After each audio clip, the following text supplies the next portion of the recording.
ये टॉपिक है energy levels in H atom या एच फॉर हाइड्रोजन एटम। ये एग्जांपल है और ये किसकी एग्जांपल है, ये है बोहर्स थ्योरी को अप्लाई करने के लिए एक हम एग्जांपल ले रहे हैं। एग्जांपल कौन सी है, एच एटम की या हाइड्रोजन की।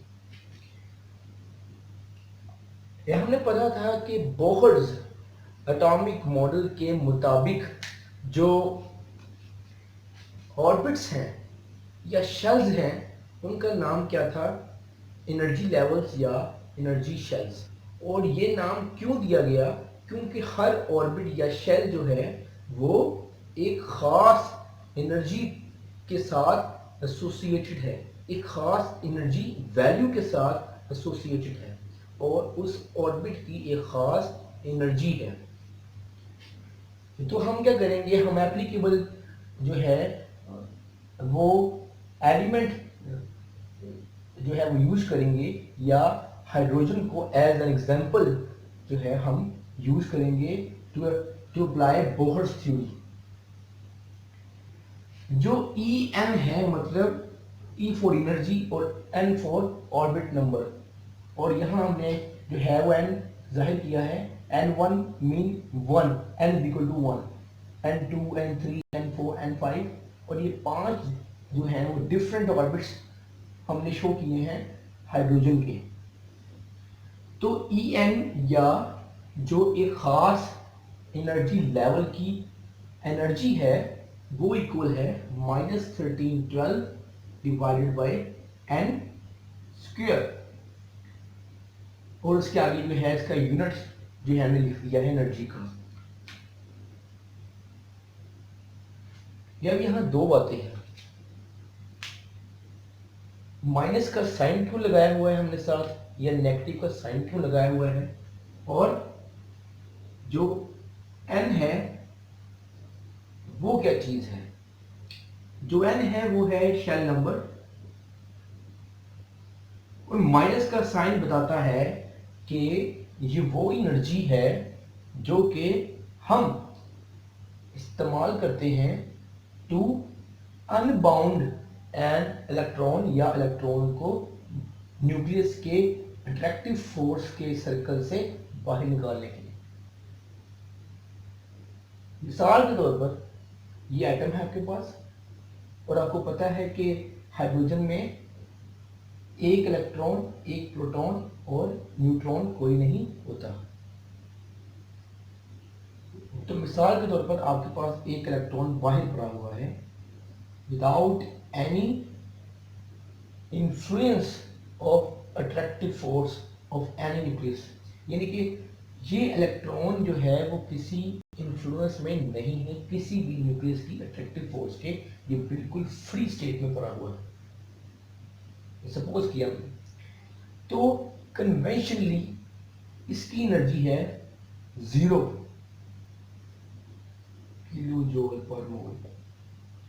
ये एनर्जी का हामिल इलेक्ट्रॉन ये बाहर पड़ा हुआ है, लेकिन जब हम इसी इलेक्ट्रॉन को न्यूक्लियस के पहले शेल में डालने की कोशिश करेंगे, न्यूक्लियस के पहले शेल से मुराद है कि जो न्यूक्लियस से फौरन बाद जो शेल है जो N1 है वहां अगर डालने की कोशिश करेंगे तो हमें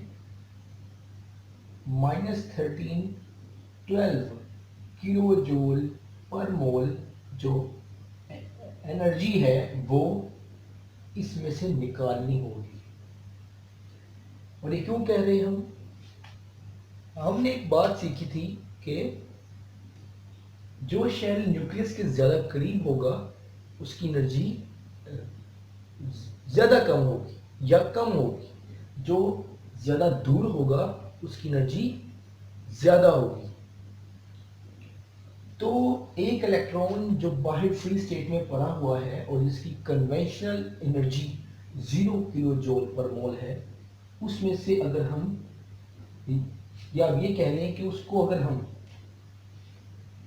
इस एनर्जी का हामिल बना दें या ऐसा इलेक्ट्रॉन बना दे जो इस एनर्जी का हमें हो, तो हम इसके अंदर उसको प्लेस कर सकते हैं पहले शेल में, क्योंकि इस शेल की एनर्जी भी -1312 किलो जूल पर मोल है। और इसी तरह अगर इसी इलेक्ट्रॉन को दूसरे शेल में डालें तो उसकी एनर्जी जो है वो इससे ज़्यादा होगी, और अगर इसमें डालें तो उसकी एनर्जी और ज़्यादा होगी, और अगर इसमें डालें तो उसकी एनर्जी और ज़्यादा होगी, और इसकी एनर्जी सबसे ज़्यादा होगी।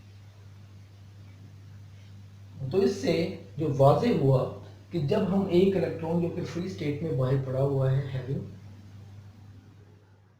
हैविंग 0 किलो जूल पर मोल जो है उसकी कन्वेंशन एनर्जी, तो क्या होगा कि जब हमें इनमें से किसी में भी उस इलेक्ट्रॉन को अकोमोडेट करने की कोशिश करेंगे तो उसमें से एनर्जी निकालनी पड़ेगी, और वो डिपेंड करेगा उस ऑर्बिट की अपनी एनर्जी के। जो सबसे पास होगा न्यूक्लियस की उसकी एनर्जी सबसे कम होगी, और जो बाहर आते हुए एनर्जी ग्रेजुअली बढ़ेगी। तो जो फार्मूला है या एक्सप्रेशन है वो क्या है, En is equal to -1312 over n square, और n क्या है, शेल नंबर 1 2 3 4 ये हमने सारे दिए हैं, और उनकी रेस्पेक्टिव एनर्जी जो है वो ये है E1 E2 E3 E4 E5, यानी कि N1 की E1 होगी, N2 की E2, और इस तरह N5 की E5 और बाकी जो है वैसे। तो जो फार्मूला है En is equal to -1312 over n square, तो इसको हम दोबारा अगर लिखें यहाँ सामने, En is equal to -1312 over n square kilo joule per mole, तो आपके पास सिर्फ एक चीज होनी लाजमी है, कंपलसरी है, वो है नंबर ऑफ शेल, कि आपके शेल का नंबर क्या है। और n जो है वो हो सकता है 1 2 3 4 और अप टू 7, और सबसे कम वैल्यू क्या है, Mg1, जिसे हम ग्राउंड स्टेट भी कहते हैं। ग्राउंड स्टेट मतलब कि लोएस्ट एनर्जी लेवल, और इसी फार्मूले को इस्तेमाल करके हमने हर शेल की रिस्पेक्टिव एनर्जीज जो हैं वो निकाली। E1 जो कि ग्राउंड स्टेट है, जो कि सबसे पास है न्यूक्लियस के N1, उसकी है -1312, N2 की -328, N3 की -145.8, और इस तरह -82 है N4 की, और -82.5 है N5 की। यहाँ एक और बात आप जो है वो सीख लें कि जो N1 है वो क्या है, वो है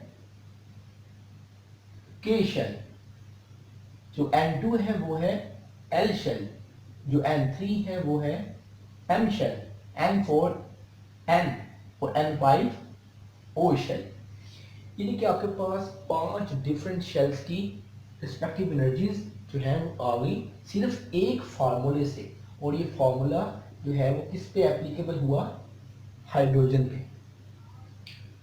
बोहर थ्योरी या बोहर एटॉमिक मॉडल का सबसे बड़ी जो कामयाबी थी या आप कहने की एप्लीकेशन थी, वो थी हाइड्रोजन के एनर्जी लेवल्स की वैल्यूज जो है वो फाइंड करना, और ये उसने बखूबी जो है वो फाइंड कर भी ली।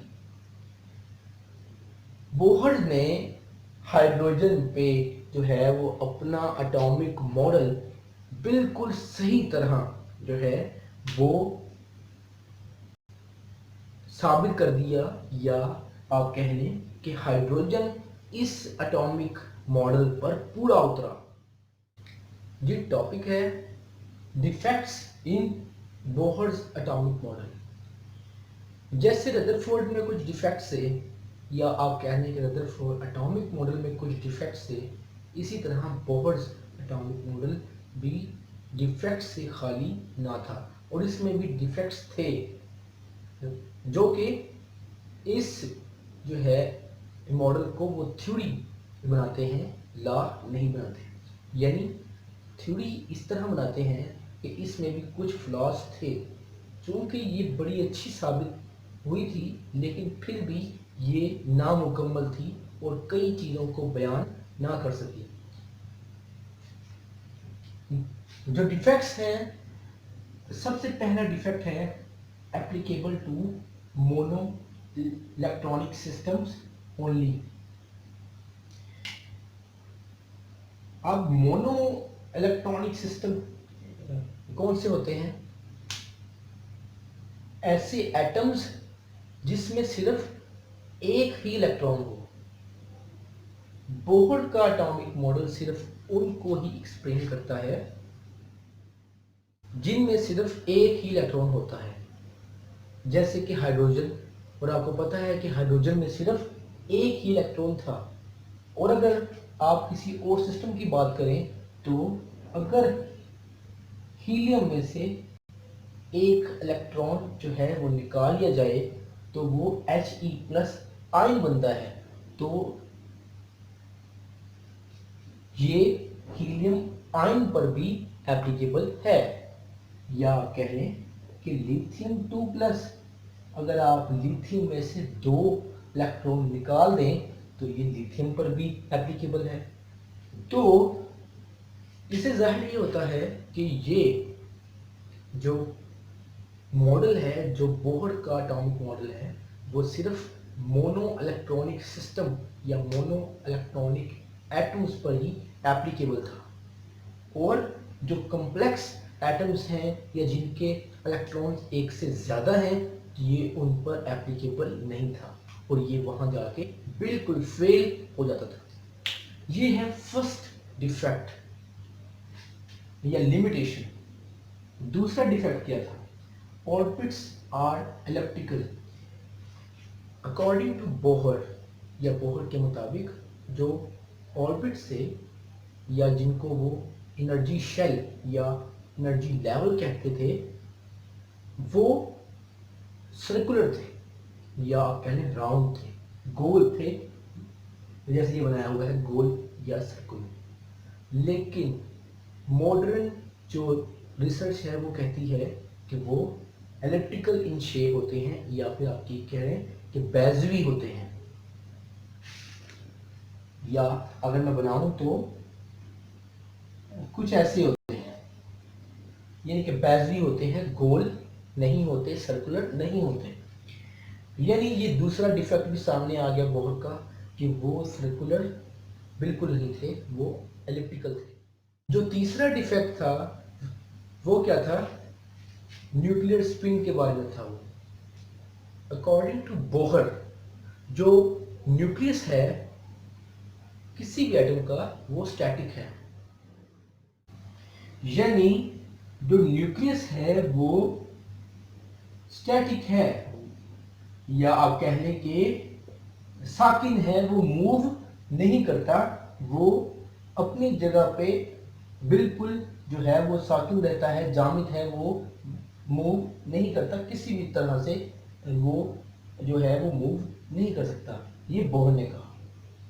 लेकिन बाद में जो है वो बात साबित हो गई कि जो न्यूक्लियस है वो मूव करता है। कैसे? वो अपने एक्सिस के गिर्द मूव करता है या स्पिन करता है। तो यहां भी जो बोहर है उसका एटॉमिक मॉडल गलत साबित हो गया। ये कुछ डिफेक्ट्स थे जो बुक में नहीं है लेकिन ज़रूरी है पढ़ने के लिए। क्योंकि हमने रदरफोर्ड और बोहर एटॉमिक मॉडल पढ़ लिए तो हमें ये मालूम हो गया कि ये दोनों जो हैं वो फॉल्टी हैं, लेकिन फिर भी ये बहुत अहम थे या आप कह लें कि फर्स्ट स्टेप थे towards the modern atom imagination के जो मॉडर्न एटम है उसका स्ट्रक्चर जो है बिल्ड करने में इन दोनों का बहुत बड़ा हाथ है और इसीलिए हम इसे पहले पढ़ते हैं।